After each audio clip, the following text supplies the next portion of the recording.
Keadaan mayat setelah dikuburkan.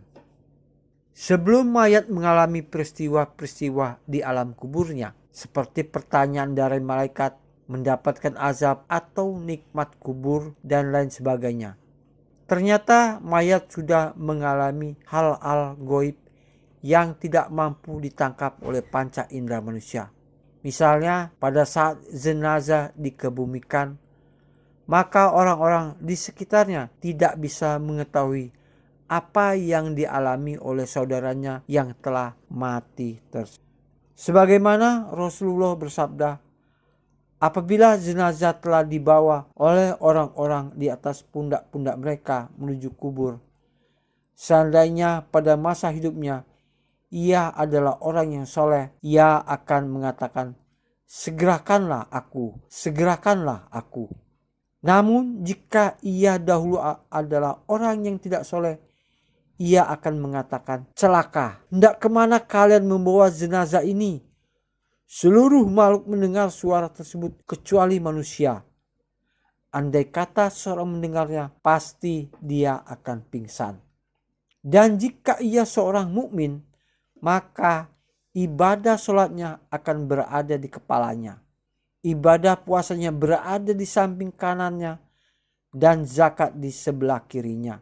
Sedangkan seluruh perbuatan baiknya seperti sedekah, silaturahim, amalan yang ma'ruf dan perlakuan baiknya akan berada di kedua kakinya. Kemudian ia didatangi dari arah kepalanya, maka amalan sholatnya berkata, tidak ada tempat dari arahku untuk mengganggu orang ini. Lalu ia juga didatangi dari sebelah kanan, sehingga amalan puasanya pun berkata, tidak ada tempat dari arahku. Selanjutnya ia kembali didatangi dari arah-arah lainnya, namun semua mengatakan hal yang sama, tidak ada tempat dari arahku.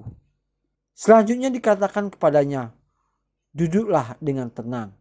Kemudian orang mukmin itu duduk dan ia diibaratkan seperti matahari yang tenggelam. Dan para malaikat akan bertanya kepadanya, apa yang telah kamu katakan tentang lelaki yang diutus kepada kalian?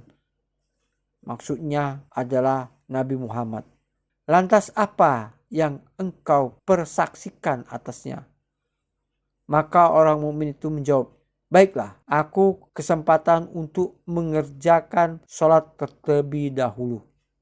Kemudian dikatakan padanya, engkau boleh mengerjakannya, namun jawablah terlebih dahulu pertanyaan yang kami ajukan padamu.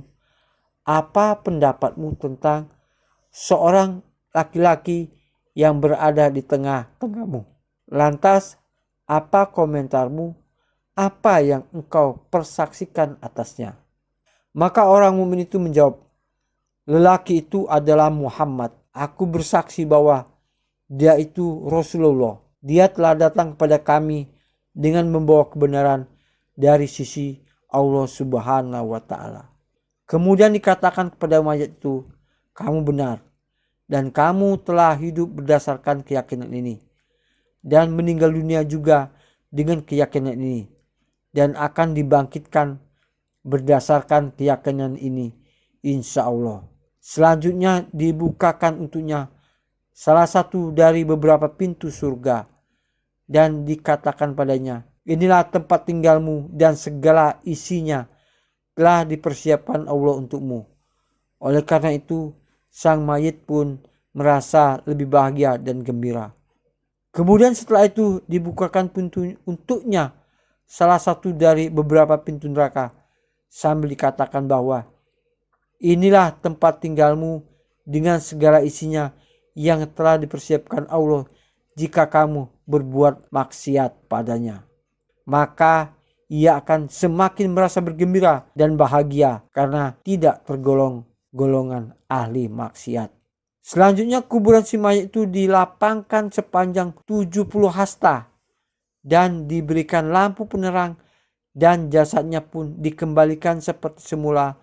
Kemudian ruhnya diletakkan ke dalam burung yang bertengger di atas pohon dalam surga. Hal ini sesuai dengan firman Allah Subhanahu wa ta'ala. Allah meneguhkan iman orang-orang yang beriman dengan al-qaulut sabit, ucapan yang teguh dalam kehidupan dunia dan di akhirat.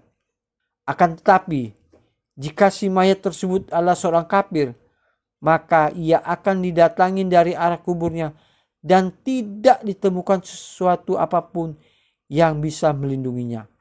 Dan begitu selanjutnya dari arah lainnya, maka dikatakan kepadanya, duduklah. Lantas ia pun duduk dengan perasaan takut dan gelisah. Kemudian ditanya kepadanya, apa yang dulu kamu katakan tentang laki-laki yang berada di tengah-tengah kalian? Di mana pada saat itu ia telah diberi petunjuk tentang nama laki-laki tersebut, yaitu Nabi Muhammad SAW. Namun orang kafir itu pun menjawab, aku tidak tahu. Memang dulu aku mendengar orang-orang telah mengatakan sesuatu, maka aku pun ikut-ikutan mengatakan apa yang mereka katakan. Setelah itu dikatakan padanya, berdasarkan ketidaktahuan inilah kamu menjalani hidup, dan berdasarkan keraguan inilah kamu mati, dan berdasarkan keraguan inilah kamu akan dibangkitkan dari kubur, insya Allah. Setelah itu dibukakan untuknya salah satu pintu neraka dan dikatakan kepadanya, inilah tempat tinggalmu di neraka dengan segala isinya yang telah dipersiapkan Allah untukmu. Sehingga ia merasa rugi dan menyesal. Selanjutnya dibukakan untuknya salah satu dari pintu-pintu surga dan dikatakan padanya, dan inilah tempat tinggalmu di surga jika kamu taat kepada Allah Subhanahu wa Ta'ala. Sehingga semakin menyesal dan merugilah si mayit tersebut. Selanjutnya disempitkan kuburannya hingga tulang-tulang rusuknya saling bertindih dan menjadi ringsek. Dan itulah kehidupan sempit yang telah disebutkan Allah Subhanahu wa Ta'ala dalam firman-Nya. Dan barang siapa berpaling dari peringatanku, maka sesungguhnya baginya kehidupan yang sempit.